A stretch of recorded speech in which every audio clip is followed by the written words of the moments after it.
बिस्मिल्लाहिर्रहमानिर्रहीम। अस्सलाम वालेकुम डियर स्टूडेंट्स। हमारा सब्जेक्ट कैलकुलस 2 और उसमें जो हम टॉपिक पढ़ रहे हैं वो है sequence and series. Sequence and series sequence एक ऐसा टॉपिक है जो बहुत इंपॉर्टेंट है प्योर मैथ में और इंजीनियरिंग में भी।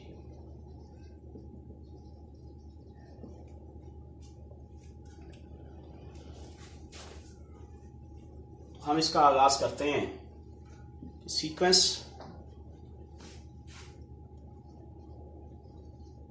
इसके ज़ेरे तमाम जो भी हम चीज़ें पढ़ेंगे वो एक साइड पर हम नोट कर लेते हैं। सबसे पहले ये देखेंगे कि सीक्वेंस क्या होता है। दूसरी बात, इनफिनिट सीक्वेंस क्या है।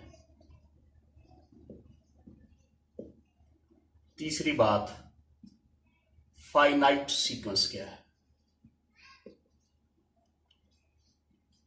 और number 4, limit of A sequence क्या है। नंबर 5, कन्वर्जेंट सीक्वेंस क्या है। नंबर 6, डाइवर्जेंट सीक्वेंस क्या है।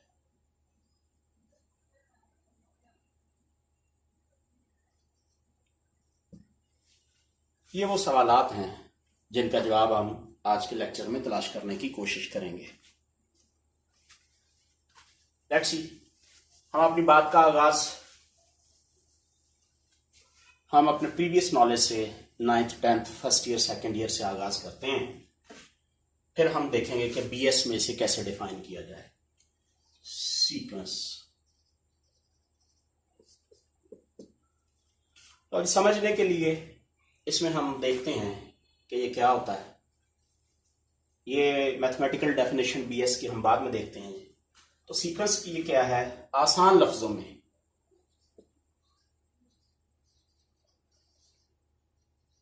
Arrangement of data is called sequence. यानी हमारे पास बहुत सा डाटा हो, जैसे इंजीनियरिंग में जो बड़े बड़े प्रोजेक्ट्स हैं उसमें इंजीनियर्स के पास बड़ा डाटा आता है, ज्यादा डाटा आता है, तो फिर उन्हें मैनिपुलेट करने के लिए, काम करने के लिए, रिजल्ट बनाने के लिए, निकालने के लिए उस डाटा को अरेंजमेंट करते हैं। तो वो जो arrangement of data according to a fixed rule is called sequence। जैसे ये मैं डाटा की अरेंजमेंट लिखने लगा हूं। मेरे पास एक डाटा है जी 1, इसमें मैंने कुछ ऐड किया, बना 4, यानी मैंने 3 ऐड किए। 4 में 3 ऐड करें 7, 3 ऐड करें 10, 3 ऐड करें 13। ये हमारे पास एक सीक्वेंस कहलाएगा। अनदर एग्जांपल, 1, 3 मल्टीप्लाई करें दैट इज 3, फिर 3 मल्टीप्लाई करें 9, फिर 3 मल्टीप्लाई करें 27, फिर 3 मल्टीप्लाई करें 81, सो ऑन। एक और देखिएगा, arrangement of data another style. ये मैं एक फिक्स नंबर ऐड कर रहा हूं 1/3 से 6, 9, 12, सो ऑन। ये मेरे पास अरेंजमेंट ऑफ डाटा कैसे हासिल हुआ। इसमें मैंने फिक्स नंबर ऐड किया। ये कैसे आया, मैंने एक फिक्स नंबर को मल्टीप्लाई किया। ये फिक्स नंबर, ये कैसे मेरे पास अरेंजमेंट ऑफ डाटा आया, इसमें मैंने एक फिक्स नंबर को डिवाइड किया। इस तरह ये मेरे पास 3 तरह के सीक्वेंस बन गए। ये जो पहली किस्म का है इसे कहते हैं एपी, अरिथमेटिक प्रोग्रेशन, जिसमें फिक्स नंबर ऐड किए, और जो फिक्स नंबर मल्टीप्लाई करने से आया वो हमारे पास क्या कहलाएगा, जीपी, ज्योमेट्रिक प्रोग्रेशन। सीक्वेंस का दूसरा नाम प्रोग्रेशन भी।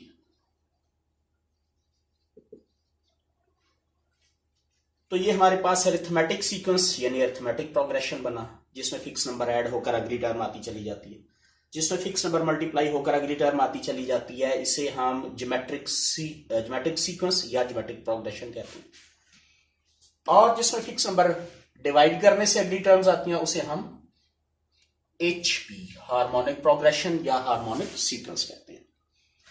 ये थी हमारे प्रीवियस नॉलेज के हवाले से बात कि सीक्वेंस क्या होता है, अरेंजमेंट ऑफ डाटा है according to a fix rule, किसी ना किसी फिक्स रूल के तहत, किसी ना किसी रूल के तहत ये बनता है। ठीक है, अब हम देखते हैं कि जब हम BS में बात करते हैं कि सीक्वेंस है तो उससे हमारी क्या मुराद होती है, तो वो हम देखते हैं हमारी टर्मिनोलॉजी कैसे बनेगी। Let X be a non-empty set.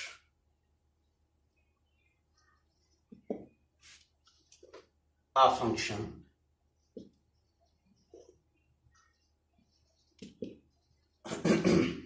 अब ये बात क्लियर हो रही है कि सीक्वेंस हमारे पास दरअसल कोई फंक्शन होता है।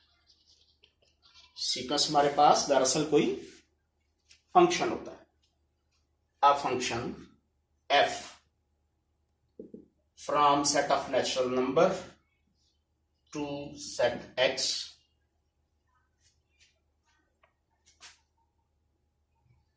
whose domain is set of natural numbers is called sequence।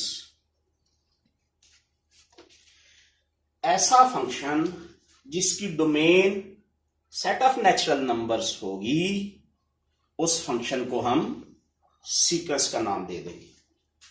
ठीक है, अब अगली बात, इनफिनिट सीक्वेंस क्या है, फाइनाइट सीक्वेंस क्या है,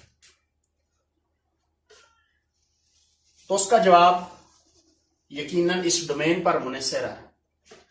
अगर ये domain set of natural number है तो फिर ये इनफिनिट सीक्वेंस होगा।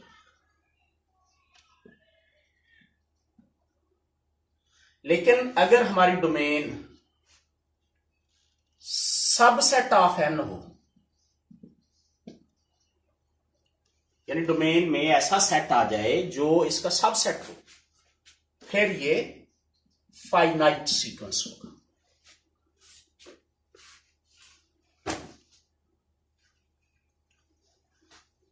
अब जरा सीक्वेंस की टर्मिनोलॉजी पर वापस आते हैं कि इसकी टर्मिनोलॉजी क्या होगी। अमूमन हम सीक्वेंस के लिए ये इख्तियार करते हैं F A from N to R। मुलाजा कीजिएगा, मैंने आपके सामने एक सीक्वेंस लिखा था 1 4 7 10 so on। सीक्वेंस की टर्म्स ऐसे बनेगी, this is the first term, this is the second term, this is the third term, this is the fourth term, so on. यहां कहीं एक टर्म होगी जिसे हम nth टर्म कहते हैं। ठीक है जी, ये जो है nth टर्म, इसमें खूबी ये है कि इसी से पूरा सीक्वेंस डिवाइस हो सकता है। आप इसमें 1 पुट करें, पहली टर्म आ जाएगी, 2 पुट करें, दूसरी टर्म आ जाएगी, इसमें 3 पुट करें, तीसरी टर्म आ जाएगी, सो ऑन, इस तरह बात बनती चली जाएगी। लेट्स सी दैट, एक एग्जांपल से बात आगे बढ़ाते हैं। ए एन एक सीक्वेंस की nth टर्म है जो कि 1/n। अब मैं यहां n को 1 अप्लाई करता हूं तो मेरी पहली टर्म क्या आएगी 1, n को 2 अप्लाई कीजिए, सेकंड टर्म क्या आ जाएगी 1/2, n को 3 अप्लाई कीजिए, थर्ड टर्म क्या आ जाएगी 1/3, सो ऑन, ये सिलसिला चलेगा n इक्वल n। तो फिर हमारे पास nth टर्म 1/n। तो इसका मतलब है एक हम सीक्वेंस बनाने में कामयाब हुए जिसकी पहली term 1, second 1/2, 1/3, 1/4, so on 1/n। ये क्या है? ये मेरे पास एक सीक्वेंस है जिसकी ये पहली टर्म है, ये दूसरी है, ये तीसरी है, ये चौथी है, सो ऑन, ये इसकी nth टर्म है। अब अगली बात हम देखते हैं कि सीक्वेंस की लिमिट से क्या मुराद है। हमें इसकी लिमिट से क्या मुराद लेती है? लिमिट से ये मुराद है कि हमारे पास अगर ये डोमेन, ये range A N equal 1/n, domain में 1 लगाएं 1, 2 लगाएं 1/2, 3 पर 1/3, 4 पर 1/4, ये सिलसिला ऐसे आगे बढ़ेगा। लिमिट से ये मुराद है कि अगर हमारी ये terms n approaches to infinity हो जाएं, ए एन की लिमिट n अप्रोचेस इन्फिनिटी, तो फिर जवाब में हमारी रेंज किस तरफ जाएगी? तो लामहला वो 0 को अप्रोच कर रही है। इस केस में, इस सीक्वेंस में 0 is the limit of the nth term. अब कन्वर्जेंट सीक्वेंस क्या है? हमने ये देखा। इन्फिनिट सीक्वेंस क्या है? जिसकी डोमेन इन्फिनिट है। फाइनाइट क्या है? ऐसा सीक्वेंस जिसकी डोमेन में हम एक फाइनाइट सेट को यूज करते हैं। लिमिट अगर उसकी nth टर्म में n अप्रोचेस टू इन्फिनिटी लिख दिया जाए तो जो उसका आंसर आएगा वो उसकी लिमिट कहलाएगी। अब कन्वर्जेंट सीक्वेंस क्या है? कन्वर्जेंट सीक्वेंस ये है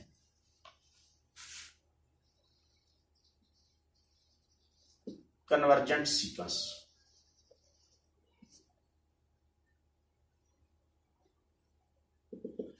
हर वो सीक्वेंस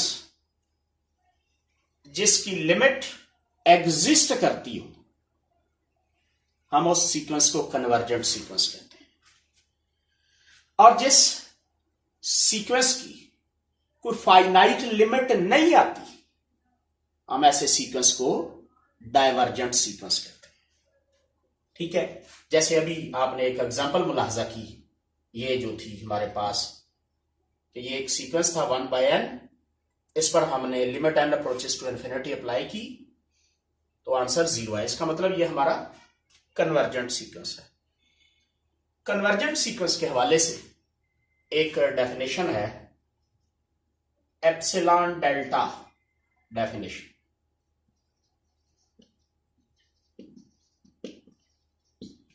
इसको हम प्रिसाइज डेफिनेशन भी कहते हैं।